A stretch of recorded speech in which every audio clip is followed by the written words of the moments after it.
Dibawa ke rumah sakit, nggak ada penyakitnya, dia sehat-sehat aja gitu. Semua yang ada di diri dia tuh sehat, kayak tekanan darah, apa segala macam, itu semua normal. Si Pak Ustadz ini ternyata ya guys, ternyata yang ada di tubuhnya Ade itu bukan senyatanya Ade, melainkan sosok jin penunggu yang ada di Gunung Salak. Halo guys, assalamualaikum warahmatullahi wabarakatuh. Balik lagi di channel YouTube-nya Dunia Maya dalam Misteri. Kali ini gue mau cerita tentang pengalaman pribadi gue lagi nih guys. Duh, gue hidupnya banyak banget pengalaman pribadi ya guys. Teman gue ini, sukmanya itu ketinggalan di gunung, digantikan dengan jin yang ada di gunung. Mau tahu kisah selanjutnya seperti apa? Jangan lupa tonton terus videonya dan ceritanya kita mulai. Oke guys, jadi gue punya temen gue itu cowok, namanya sebut aja Ade ya, karena gue nggak mungkin kasih tahu nama aslinya. Gue nih temenan sama dia nih benar-benar dari kecil, dari gue SD, SMP, bahkan sampai gue SMA, gue temenan sama dia terus. Yang gue tahu tuh dia orangnya tuh asik, dia tuh orangnya supel, dia tuh orangnya gampang bergaul, terus udah gitu tuh orangnya tuh enak gitu kalau diajak ngobrol apa segala macam tuh enak gitu, diajak nongkrongnya tuh nggak kaku-kaku banget gitu loh guys. Nah, si Ade ini pas SMA itu dia tuh hobi banget hiking guys, naik-naik gunung. Dia tuh hobi banget dari zamannya di SMA, barengan sama gue juga. Pada saat SMA lulus, gue udah gak pernah kontek-kontekan lagi nih sama dia. Nah, katanya dia tuh masuk kuliah. Nah, gue gak tahu sih kampusnya dia di mana, tapi yang pasti di kampusnya dia itu dia ikut grup namanya grup Mapala. Katanya sih kayak pecinta-pecinta alam gitulah. Si Ade ini terakhir yang gue tahu, dia itu katanya sering naik-naik gunung tuh, kayak gunung-gunung Semeru, terus gunung-gunung Bromo, terus udah gitu gunung apalagi sih tuh, gue mau puyeng ya, nama gunung tuh banyak banget gitu ya, sampai kadang-kadang suka aduh, ternyata aku bodoh. Pusing ya, gunung-gunung di Indonesia tuh bener-bener banyak. Nah, terakhir yang gue tahu trekkingnya dia itu katanya dia tuh naik Gunung Salak guys. Jadi waktu itu pas mau lebaran katanya dia tuh daki Gunung Salak. Jadi pas dia lagi berangkat nih guys, katanya yang temen gue yang ikut barengan sama si Ade ini, dia tuh nggak ngasih gelagat apa-apa gitu, nggak ngasih gelagat dia yang beda, yang berubah, itu nggak sama sekali. Dia tetap Ade yang gue kenal gitu, dia tetap Ade yang teman-teman gue kenal juga gitu, yang orangnya asik. Pada saat di gunung, si Ade ini ngomong kayak gini, ya kan tau sendiri ya guys, yang namanya di gunung kita kan juga kalau ngomong nggak boleh sembarangan, nggak boleh sesumbar, karena kan ya di gunung itu kan bukan cuman ada kehidupan manusia gitu loh guys, tapi kan ada kehidupan bangsa alam lain yang kita nggak tahu, bahkan kita orang awam pun nggak bisa lihat gitu. Nah, si Ade nih ngomong ke teman gue juga, dia bilang kayak gini, gimana ya kalau tiba-tiba pas kita naik gunung, kata si Ade, terus gue itu pulang tapi bukan gue, melainkan ya jin yang ada di sini ikut pulang gitu, dan gue tuh adanya di sini, gimana ya. Jadi dia tuh udah ngomong yang jerumus ke arah-arah lain lah gitu, sampai teman gue bilang, lu jangan ngomong kayak gitu, kita tuh di gunung, di alam lepas, di alam bebas gitu, banyak yang kita nggak tahu ada di sini. Jadi kalau ngomong tuh jangan sesumbar, jangan semau-maunya lu gitu, kita tetap harus jaga peraturan yang ada di gunung. Nah, si Ade nih nanggepinnya ketawa-tawa aja gitu guys, lu kaku banget lu gitu, karena Ade itu tipikal orang yang emang bener-bener kayak humoris juga, apa-apa tuh dibikin lelucon gitu sama dia. Nah, sampai pada akhirnya dia kan ngecamp di, gua nggak tahu dia posisinya di mana, tapi di Gunung Salak itu dia ngecamp. Nah, dia tuh udah mulai ada gelagat aneh nih, kata teman gue. Jadi kayak sendirian diem, kadang-kadang di luar sendirian, terus kadang-kadang nggak ngomong, nggak apa gitu. Nah, sampai pada akhirnya si Ade ini ngomong ke temen gue, gue mau buang air kecil dulu ya gitu. Nah teman gue bilang, ya udah hati-hati kalau buang air kecil, numpang-numpang atau minimal lu permisi dulu, seenggaknya lu menghormati atau menghargai makhluk yang ada di dunia alam lain. Nah si Adi ngomong kayak gini, Allah apaan sih, kita tuh manusia, dia bilang gitu, derajat itu lebih tinggi daripada jin dan setan-setan lainnya. Ya benar juga sih Adi ngomongnya seperti itu gitu. Nah terus pas dia selesai pulang dari dia buang air kecil, pas dia balik itu temen gue ngerasa ada yang berubah sama Ade gitu, baik dari sikap, dari tingkah, dari perilakunya dia tuh kayak berubah aja gitu. Cuman pada malam itu tuh nggak digubris dan nggak diambil pusing sama temen gue. Jadi ya udahlah, mungkin dia capek atau dia kayak gimana, udah intinya pada saat ini malam ini ya udah kita semua istirahat aja. Udah pagi kan biasa tuh katanya tuh kayak anak-anak gunung tuh yang lain tuh kayak sibuk masak air, terus sibuk masak indomie, masak nasi, masak lau-lau buat yang makan pagi-pagi gitu kan. Nah si Ade ini yang teman gue lihat itu tiba-tiba ada di tepi jurang, cuman dia tuh posisinya itu lagi cuman duduk aja gitu guys, lagi duduk terus bengong gitu. Dan dia tuh bukan orang yang kayak gitu sebenarnya. Dulu zaman sekolah dari SD SMP SMA yang gue tahu ya, dia tuh nggak pernah yang namanya tuh bengong-bengong gitu tuh nggak pernah, karena dia tuh seseru itu gitu anaknya. Nah teman gue nih bingung, itu kenapa ya si adik diam, apa dia nggak enak badan, apa dia pusing, apa dia sakit. Ditanyalah sama teman gue, weh lu ngapain di sini gitu, udah yuk kita sarapan gitu.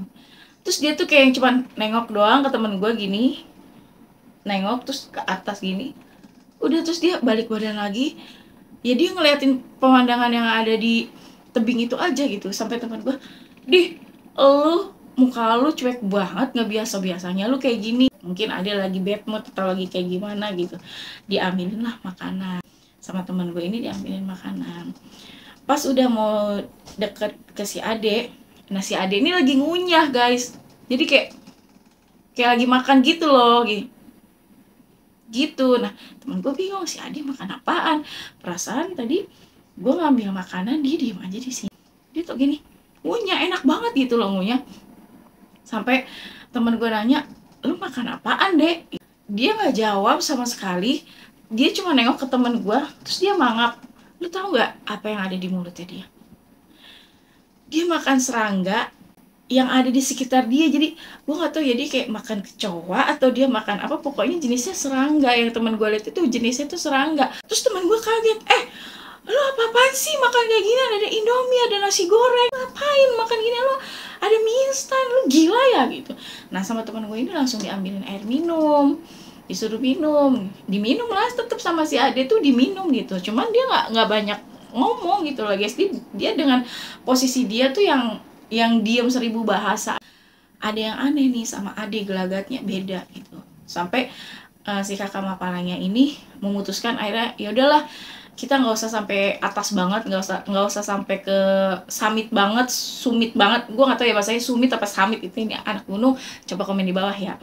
Nggak usah sampai ke atas banget, udah kita di sini aja, habis itu kita pulang, kata dia begitu. Karena posisi Ade ini kayaknya tidak memungkinkan untuk kayak mereka nanjak lagi nih ke atas. Setelah dia pada sarapan, dia pada beres-beres lagi nih, dia beres-beres buat pulang ceritanya. Nah pas udah turun, ya dia tuh bener-bener yang nggak ada omongnya sama sekali gitu loh guys, sama sekali nggak ada omongannya. Sampai pada akhirnya tuh di kereta juga si Ade ini nggak ada omong-omongannya sama sekali. Sampai di bis pun nggak ada omong-omongnya sama sekali. Sampai pulang pun sama temen gue nggak ada pamit-pamitnya sama sekali. Jadi Ade tuh benar-benar dari Gunung Salak itu sedingin itu gitu. Nah pas dapet kabar nih temen gue beberapa bulan kemudian, Ade tuh di rumah tuh suka ngamuk-ngamuk.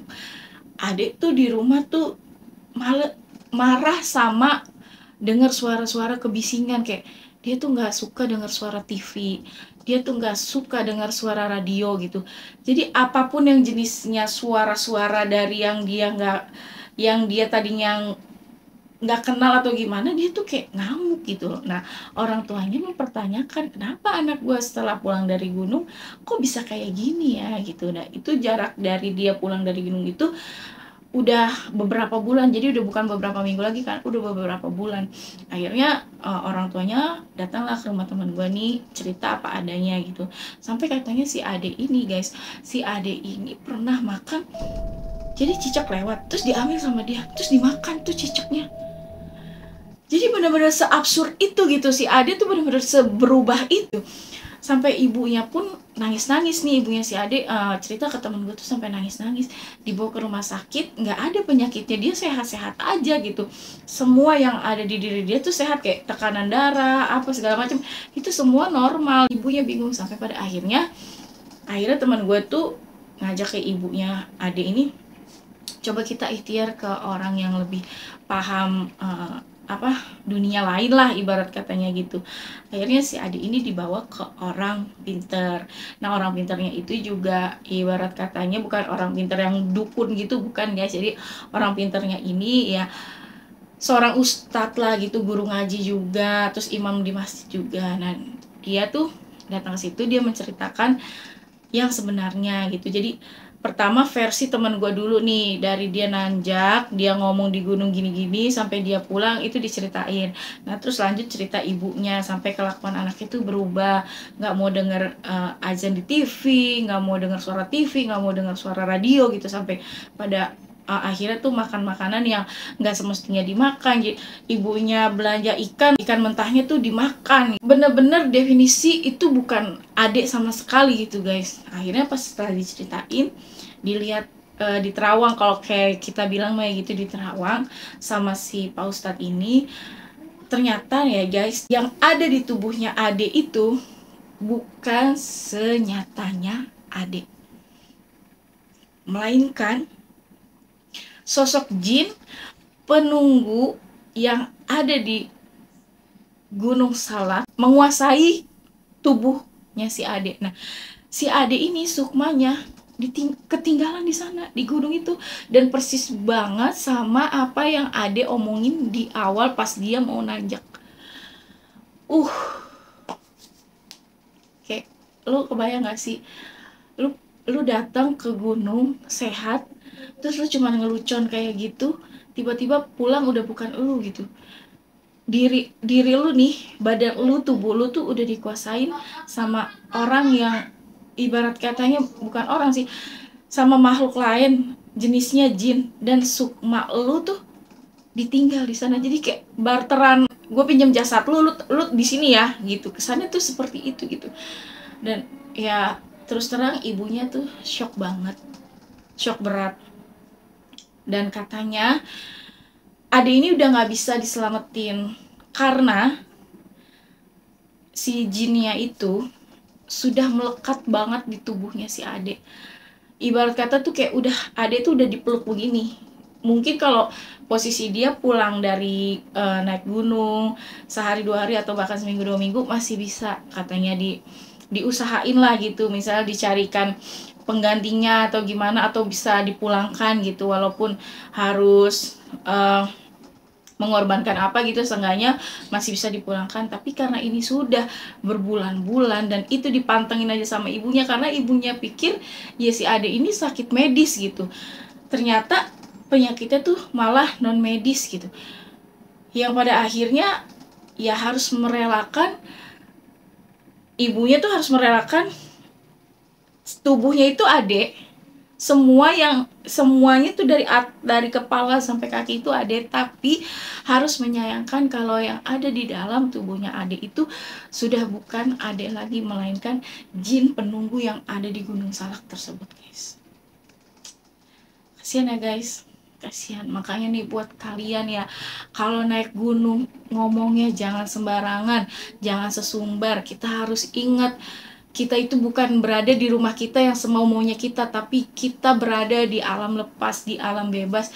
Di sana juga kita harus mematuhi yang namanya tata krama di sana. Peraturan-peraturan di sana tuh bener-bener, lu naik gunung ya lu harus siap konsekuensinya. Jadi bukan lu cuma mencintai keindahan alam, tapi melainkan lu juga harus menghormati apa yang sebenarnya ada di dalam gunung tersebut. Dan mirisnya sampai sekarang ya guys, Ade itu ya masih dengan kayak gitu. Dia sekarang udah mau kenal gitu sama orang, tapi ya kadang berbalik dia tuh mukanya suka berubah kayak nakutin, nyeremin gitu. Dan sampai sekarang pun ibunya ya udah angkat tangan, yang penting gue masih melihat ya anak gue seperti ini. Walaupun anak gue sudah dikendalikan jin, tapi setidaknya gue tetap melihat posisi anak gue, postur tubuh anak gue dengan sempurna gitu.